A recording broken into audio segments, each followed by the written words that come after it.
everyone. Welcome to Ditto Season 2. Super We're back, excited to be baby. here. Yes. We've missed everyone. We've missed podcasting, and we're really excited Sure have. for this next season. God, we sure have missed you all. We've missed talking. We've missed getting together. Excited for season 2. Woo. Yeah, Season 2 definitely going to be better than Season 1. Can't wait for all of our guests and all of our Yes, exciting it is. topics. Yes. Yep. Matt, I think I heard that you might have a joke for us. Yeah, I just found this joke. ChatGPT was the source. Occasionally, ChatGPT spits out the same jokes every time I ask it to give me some jokes, but this one was really good. I had never heard it before. You ready? Yeah, let's hear it. Okay. Why do cows have hooves instead of feet? Why do cows have hooves instead of Yeah. feet? I'm not sure. Because they lactose. That Very is good. a good one. Lactose. Lactose, but they lactose. You Yeah, get I it? That's like play on that words. one. That's pretty Yeah. good. But Yeah. no, I think that's good. But I was trying to think of how I could incorporate moo in there somewhere because I feel like I that's know. how all cow jokes are. I know. I know. That That's one got true. me. That was good. That was Yeah. awesome. I'm good. You laughed even. Okay, cool. Yeah, successful joke. All right. Well, I'm super excited for the topic today. Matt, would Yeah. you like to talk to us about what we're talking about today? Yeah. Oh man, this is what would be a good way to describe this? Very relatable, very broad, very deep. I'm getting right into it. So, ladies and gentlemen, we're talking about happiness, okay? And I know we all experience this phenomenon of happiness on so many different levels. And ultimately, I mean, really, you ask any parent, any individuals, like, what's the goal in life? Or how do you want to get through life? I want to be happy. I want to experience happiness, right? Everyone, I think, can relate to this. And so, what do we do to be happier? Like, what makes us happier? How can we be happier? Why is happiness even important? Um, so, we're going to go on this journey for at least the next half hour, ladies and gentlemen. And I want to start by saying this. So, we're pulling a lot of the research for this term, for this phenomenon of happiness from Arthur Brooks. Dr. Arthur Brooks. So he is I don't know, he's everything. He's an author, he's a speaker, he's a professor, he's a researcher, he's all of those wonderful things at nonetheless Harvard. I know most of you have heard of that school. I remarkably had the opportunity to go to Harvard to listen to Arthur in person speak. And that was, we're in 2025, almost 3 years ago, 2.5, 3 years ago. I went to Harvard. It was this leadership and happiness symposium. And That's it was cool. one of the coolest conferences I've ever been to. It was a 2-day, 2.5 day conference of world renowned researchers, authors, etc., coming together and talking about happiness and leadership. And so Arthur Brooks was there, and Laurie Santos, she has the Happiness Lab podcast, which we would love to have her on at some point. Martin Seligman is another name for positive psychology folks. They were just wonderful individuals. So, anyways, happiness was the overarching topic. And I walked away going, wow, that was a lot of information. And for me, I know most of you that have listened to this podcast and these episodes, I like to distill things down. I like to have definitions. I like to have simplicity. And so when there's bullet points and we have kind of a running definition, it's really easy for me to at least start to conceptualize the topic that much better and hopefully apply it, right? Like, what's the application with some of this? And I walked away from that conference overstimulated cognitively, but nonetheless, Arthur does a great job at distilling down what is happiness in his words and according to his research. Before I get into kind of the definition and some of these things that make up happiness according to Arthur Brooks, I want to recommend 2 books. And I think he probably has written more. I probably shouldn't narrow down these two books. The ones that I know that Arthur Brooks has written, one is called, the newest one, Build the Life You Want, and he wrote that with Oprah Winfrey. I haven't read it, but I'm assuming it's really good. The other one that he wrote, I think a year before in 2022 or 21, was From Strength to Strength. And it's about purpose, and it's about happiness, and it's about leadership. That one I have read. It's really good. It's really simple. Not very long. I want to say it's barely 200 pages, maybe. But nonetheless, for those that want to go learn more and dig a little deeper into Arthur's work and, therefore happiness and leadership. So how are we defining happiness? This is borrowing again from his research. This isn't quoting direct quotes, but for the sake of this podcast, how can we define it? And here's the definition for happiness: leading a meaningful and well-balanced life. That, at least simplistically, I think is a great definition to use as a springboard in trying to, once again, conceptualize what is happiness and how this can relate to all of us. And one of the things, as it pertains to this definition, actually, that Arthur talks about time and time again, and all of the work, podcasts, he writes a column for, I think, the Washington Post or the New York Times every week. He teaches a lot. He public speaks a lot. He emphasizes this over and over again about happiness, and this is what he emphasizes. Happiness is not a destination, but rather a direction. And so you don't get to happiness ultimately, but you experience it along the way. And along that way of happiness is where you're able to, at least in theory, experience it more often. So how do we experience that more often? Along this direction, along that way that he's talking about. And this is how he breaks it down. And this is where I think a lot of listeners actually, especially in your field of like high performance, are going to be able to really understand this. So this is how he breaks it down. He calls this the 3 macronutrients of happiness. Now, if we were to back up just a little bit, let me ask you. Oh, I'm going to put you on the spot. Oh, no. What are the 3 macronutrients, Ashley, of the human body? 3 macronutrients of the human body? Yeah, of human physiology. Uh, Do you want me to give you a hint? Can you explain to me what specifically like a macronutrient means? Yeah, so overarching nutrients that we need to be eating in our diet. Oh, okay. So we need to have at least 3 macro, not micro. So micro, obviously smaller, right? So little bits Gotcha. of Okay. different I nutrients. know what it is. What are the 3? I'm guessing one of them is carbs. Yes. I'm guessing another one is protein. Yes. And then fats. Yes, those are the 3. There you go. Boom.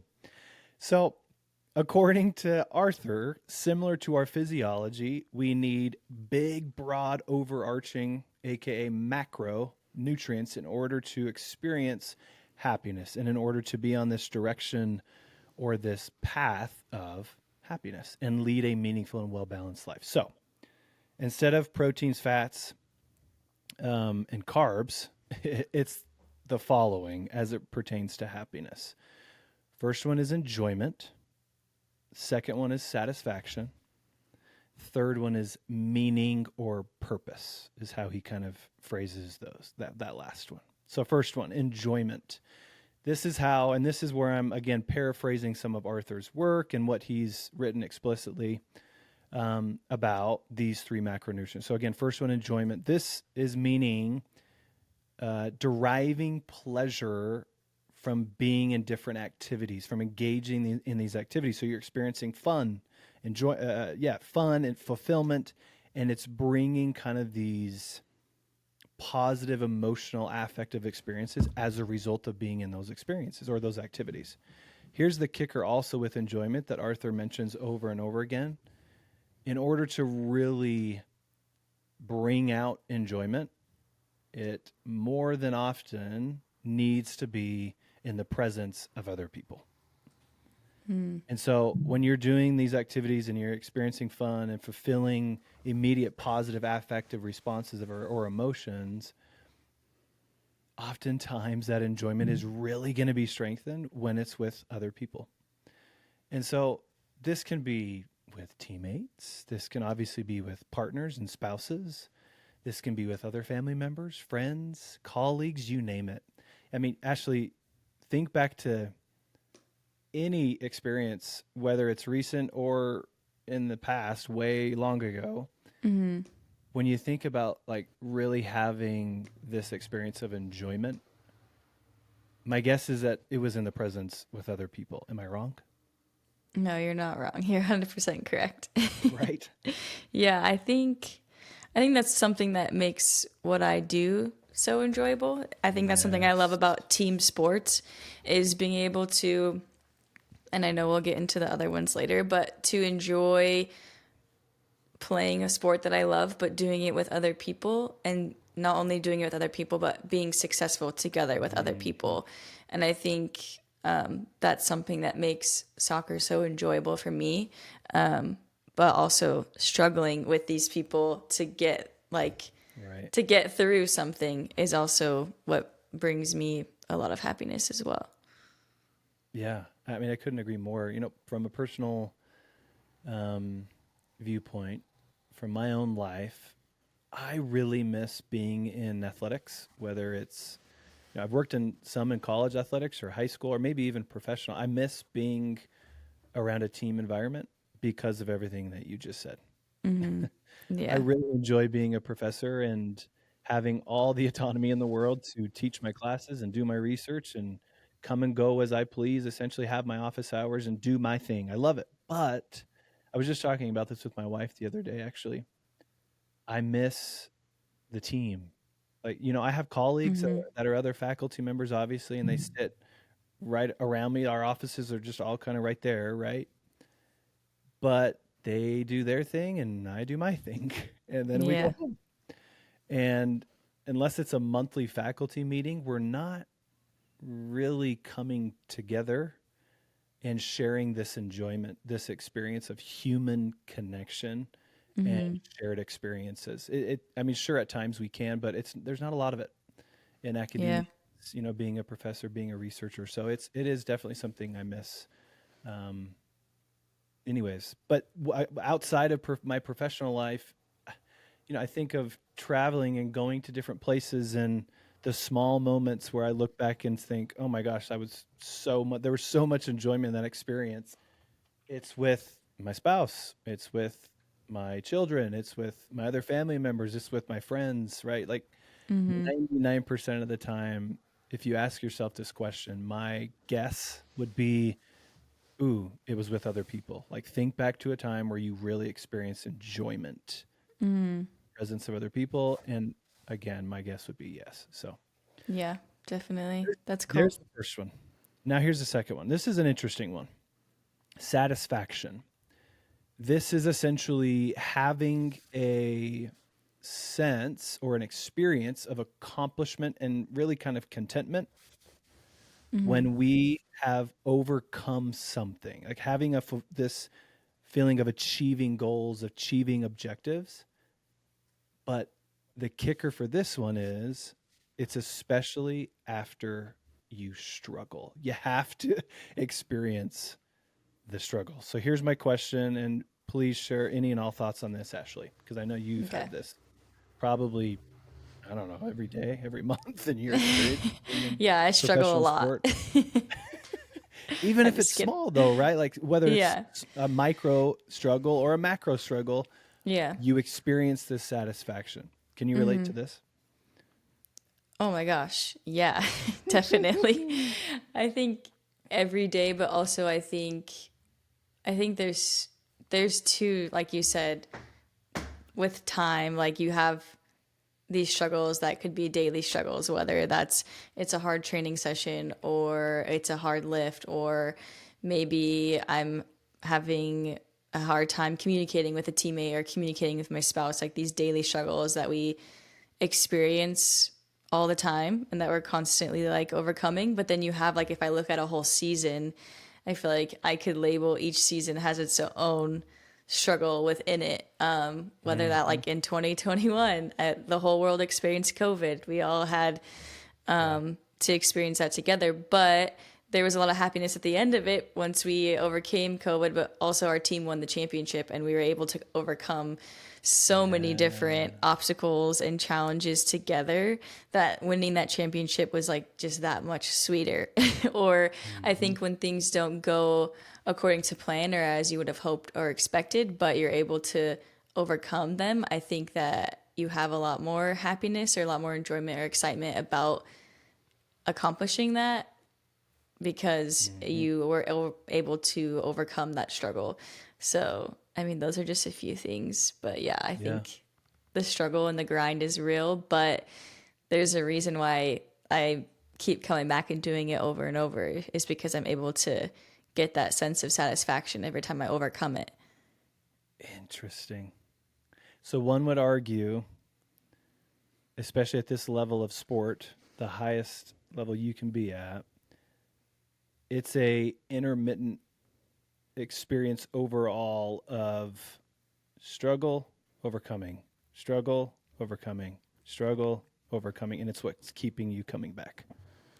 Yeah, definitely. I mean, I feel like if I look at my career and I reflect on like where I was when I first started this journey and where I am now, there's so many things that I'm doing now that are just like habitual that maybe Yeah. 10-year-old Ashley or even like high school and college age Ashley would have been like, oh my gosh, that's so hard. Like, how are you doing that?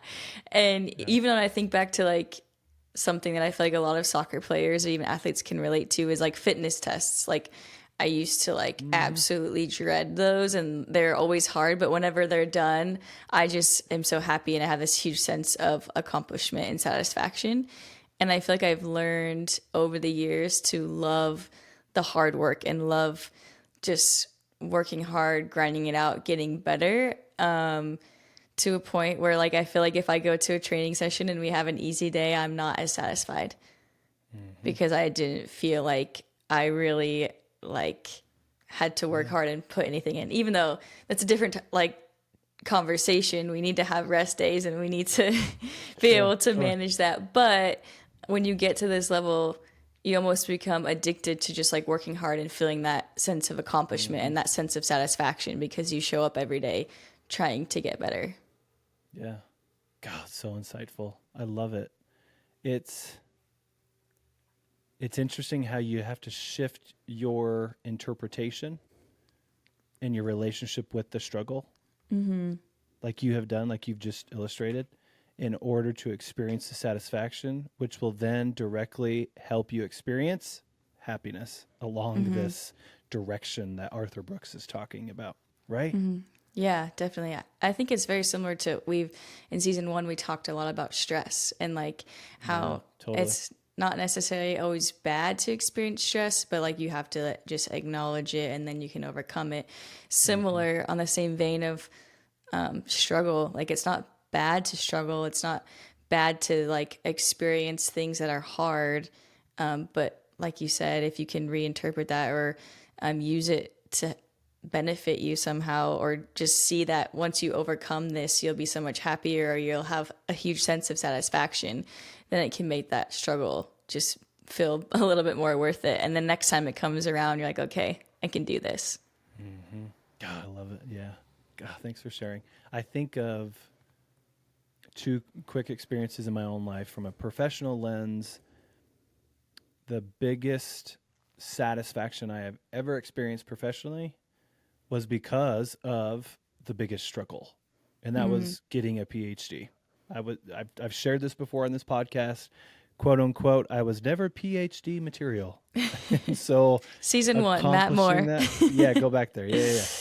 So going through that and proving others wrong, proving myself wrong, struggling, overcoming, struggling, and then ultimately getting a diploma in the mail that's like as big as my wall saying that I have a PhD. It's like, oh my land. Like the internal satisfaction is hard to describe. And then personally, I think of my kids. Like it is a struggle on a daily basis to be patient and to be loving.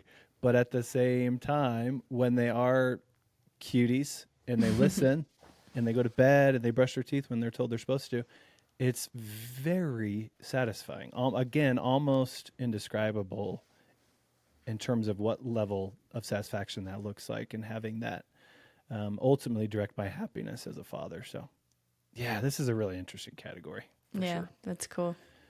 Okay, you ready for the last one? Yeah, let's hear it.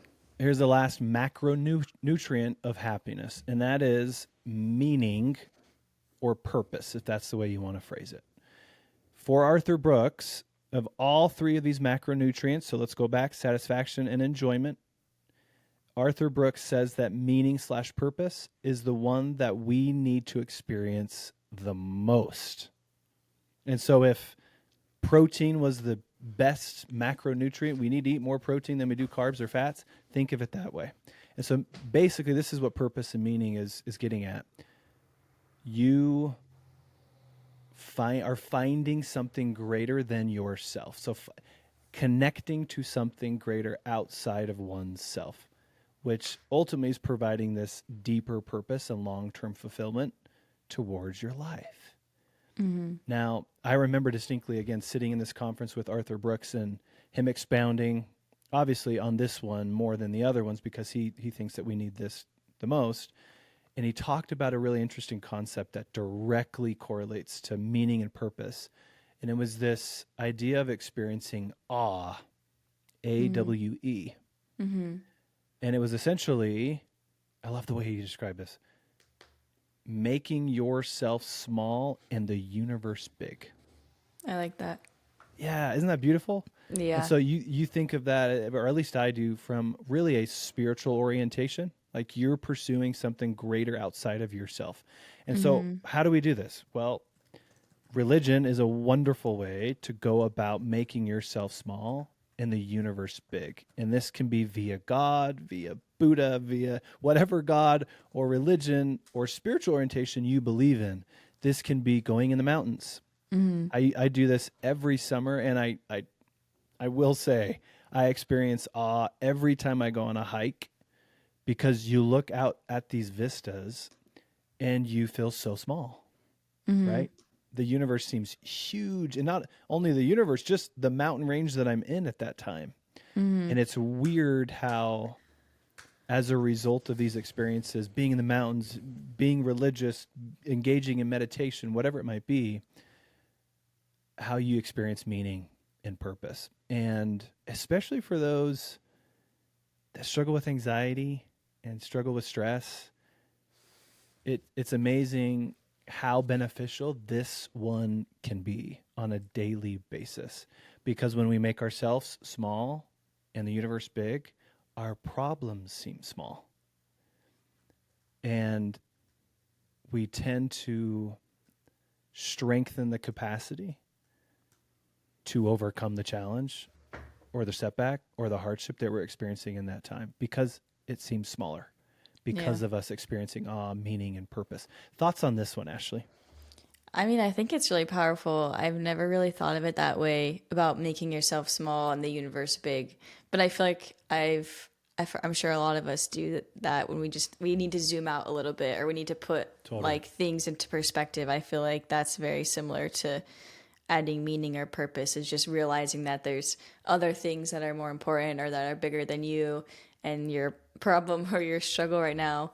But yeah, I'm similar to you. I feel like I love spending time outside in nature, and that's often where I feel like I'm able to be reminded that there's a higher power, and a lot of things that are much bigger than myself. And it's a really cool feeling.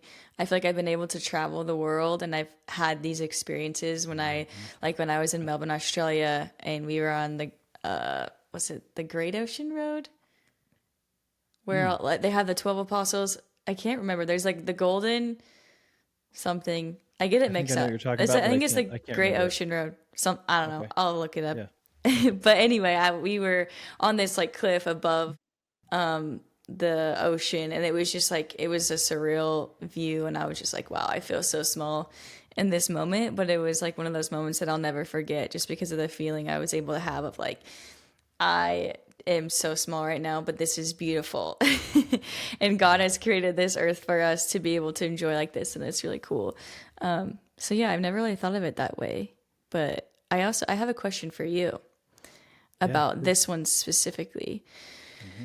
I feel like this one is I don't want to necessarily say easy, but I feel like I've been blessed to have this one in my life from Hmm. a very young age, growing up with religion in my home and belief in God. What would you how if someone came to you and was like, "Matt, I have enjoyment, I have satisfaction, but I'm missing meaning." And Hmm. maybe they're necessarily not religious, or that's still an area of their life that they haven't explored, but they do feel like they need to find that meaning because it's missing in their life. What advice would you give them, or what direction would you give them? Yeah, yeah, it's a great question. And I was actually thinking of something very similar, like those that are either not religious or those that are in a dead end job or in a situation or in a domain where it's like, how the heck am I supposed to derive meaning and purpose out of this experience, right? Yeah. And my answer, I don't know if it's going to be, pun intended, to the satisfaction of those that are listening, but I'm going to say it anyways. Find the moments on a daily basis. And these can be really small. Ash and I were just sharing that religion for us oftentimes is that experience for us. And whether it's prayer or temple church attendance, reading scriptures, connecting to God, that's how, I don't mean to speak for you, Ashley, but that's how oftentimes Ashley and I find meaning and purpose in our life. But nature is such a wonderful way to do this. So if you don't live by a beautiful mountain range, maybe you live by a beach. Go for a walk on the beach. Or maybe you're in New York City and there's hardly any nature around, but guess what? They have some beautiful parks in really big cities. So go for a walk out in some sort of nature oriented environment where you can breathe quote unquote fresh air, where you can only see green trees, where you can see maybe a squirrel or a deer, and getting outside of the daily minutia that you find yourself in, even if it is the dead end job or if you're not religious, I strongly, strongly believe can facilitate this idea of finding more meaning and more purpose. And thus, again, making yourself a little bit smaller. Another really easy way that I personally have experienced this is watching my kids. Like, I don't know for those out there who, whether you're a parent or not, or maybe you're around kids, nieces, nephews, or you're a teacher, watch them. And it is awe inspiring. It really is to see a little person figure out what colors are. To see a little person come up to you and say, "Oh my gosh, I can draw an R. Look." And they show you. Like, it's the most simple thing. But for me, personally, in my opinion, it's a wonderful way to get at this idea of at least getting on track or in the direction of finding more meaning and purpose. So I think having those ideas in mind could be really applicable. Another thing that I was thinking about, Ashley, is you use the word or the phrase zoom out, right? I don't think we do that enough. And whether you're an athlete, whether you're a coach, whether you're in business, academia, or whether you're just an amazing parent and you're not working, like, take a step back, figuratively speaking, and ask yourself, like, why am I doing this? Ultimately, like, from a really broad perspective, why am I trying to sell customers on XYZ components? Well, it's Yeah. because ultimately, like, interestingly enough, I just had this conversation, well, at least a similar conversation with a friend who sells security systems. And you think about, like, he sits in a cubicle Yeah. every day and he gets on phones. I could never Yeah. do what he does, but he makes some great money doing it. And for him, it's his way, right, of providing a living and providing ultimately some meaning in his life. And this is what he told me of how he finds meaning and purpose. And I even asked him, like, okay, you sell security systems, you sit in a cubicle, like, how can you zoom out and, find more meaning and purpose in this? That's kind of hard for me to see that. And he goes, well, for most people, their homes are their most important assets in their entire lives. Mm-hmm. Like a home should be safe, should be comforting, it should be relaxing, it should be a place of like all of these wonderful things of comfort. Mm-hmm. And he's like, and I'm helping provide a safe environment for these people. And I'm like, wow. Yeah, Like what a that's way of awesome. looking, like that is zooming out. You think of zooming out from trying to sell security systems for your home. That's the way you can do it. Just to Yeah. illustrate what this could look like for anyone in any domain or any type of experience. So does that help? Mm-hmm. Yeah, definitely. I think with that story that you shared, another thing is just why, like you said, why is it, or why am I doing what I'm doing? Like, am I adding, I feel like we feel more meaning when we're adding more purpose to someone else's life instead of sometimes our own. I feel like a lot of mediums or things that we, whether it's like food or music or shopping, we seek to like satisfy ourselves, and a lot of times that doesn't lead to like meaning or feeling fulfilled or purpose in our life. But when we're able to kind of shift our perspective and like, how am I adding or providing value to someone else's life, then we're able to add more meaning to our own life. And I feel like whatever you're doing for a living and whatever your career path is, if you can feel like you're adding value to someone else's life, then it will be more enjoyable and you will have more satisfaction and more happiness. And I feel like that's similar to also why I play soccer. I love the game 100%. Like I can play it I will play it for as long as my body will allow, but a lot of my happiness comes from seeing other people enjoy coming to our games, or seeing young soccer players, your daughter as an example, coming to our games and realizing I can do that one day, or Mm-hmm. realizing that, they can be successful in whatever field they want, or they can live their wildest dreams, whatever they may be. And that providing that meaning provides so much happiness and purpose to what I do. Because the day to day can get hard and it's a grind, and Yeah. traveling all the time, spending time away from my home and my husband. Like if I didn't have meaning or purpose, like I wouldn't be doing it, especially at the beginning of our careers. Or I say our because there's a handful of girls that I'm playing with that entered the league around the same time as Right. I did, and we definitely didn't do it for the money, let me tell you. So if we weren't able to find that meaning somehow, besides like what is this bringing into my life, then I think we all would have stopped playing a long time ago. But because we feel like we're a part of this movement of female sports and kind of helping push the generation so they can have it better than us, like it's very motivating, and it provides a lot of meaning to my career right now. So I think that's really cool that your friend was able to kind of shift that and be like, how am I providing value to someone else's life by doing this kind of maybe Mm-hmm. monotonous or mundane job that maybe a lot of other people wouldn't be willing to do. Yeah. God, great points. And I'm so, so glad you brought up this idea of serving others. I cannot tell you enough how much meaning I have derived in my own life as a result of me trying to help other people.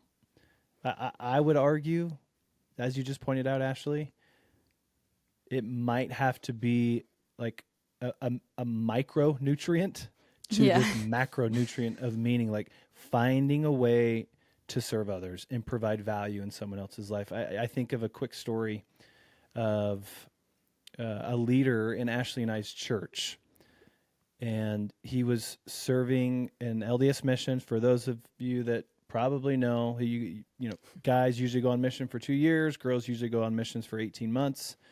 Nonetheless, he was on his mission, and he was in England. He was from here in the States, and he was homesick, and he wanted to go home. He wasn't experiencing meaning. He wasn't experiencing purpose. He was writing letters home to his family, writing about this. And his father wrote him back. And from my understanding from the story, it simply said, "Hey, Gordon," that was the name of this individual who was serving, "forget yourself and go to work and serve others." Like, go put yourself in the service of others. And as a result, you'll experience more of this idea of finding meaning and finding purpose. Oh, I Yeah, love it. So, okay. that's great. Awesome. Well, Go ahead. I think that was a really good I know. Right? a really good story. To kind of wrap us up, do you have Yeah. anything else that you want to share before we wrap it up? The last thing I want to say, and then we can get to this idea of having, I think we're sharing a ditto of the day, right? At the end of Yes. each of the, okay, I'm going to leave that to you. So here's the last thing I want to say. Everyone listening, you want to be happier? Feed yourself. And those macronutrients of happiness are, once again, find enjoyment, find satisfaction, find meaning in your life. And as a result, I'm confident you'll be able to experience more happiness. So I'll end on that. That was beautiful. It sounded like a perfect little infomercial for how to be how to I be know. happy. Buy these 3 macronutrients: There you enjoyment, go. satisfaction, and meaning. Yeah. Awesome. Well, yeah, thanks for sharing all those things. Those are really helpful, and I never really knew that happiness had these macronutrients, but I think it'll be easier now for me to recognize those things in my life and attribute them to being happy. All right, so like Matt said, we're going to do this new thing for season 2, which is going to be Ditto of the Day. And essentially, how this is going to work, at the end of every episode, I will share one thing that I really either enjoyed or that resonated with me from our conversation today. And then Matt will do the same. Okay. Are you ready? Do you want me Ready? to start? You go. Yep. All right. So, my ditto of the day was when you shared the quote, "making yourself small and the universe big." I think that is really cool, and that just puts things into perspective, and it also helps me with this idea of just zooming out and realizing that there's a lot of more important things in life. Sometimes we get focused and honed in on what's happening right now, and what's happening right now will not sometimes be important in a couple days or even an hour or two. A lot of the times we let the little things get in our way. So my ditto of the day is making yourself small and the universe big. Oh, I love that. And I think my DOTD, ditto of the day, folks, correlates beautifully with Ashley's, and it's serving others. Find an opportunity where you can serve someone else, whether it's simply opening the door for someone else, taking someone a plate of cookies, helping somebody move, whatever you think could help in that person's life, go do it. That's it. Very, very simple, but very Yeah, effective. very simple. Yes. Okay. Awesome. Well, Okay.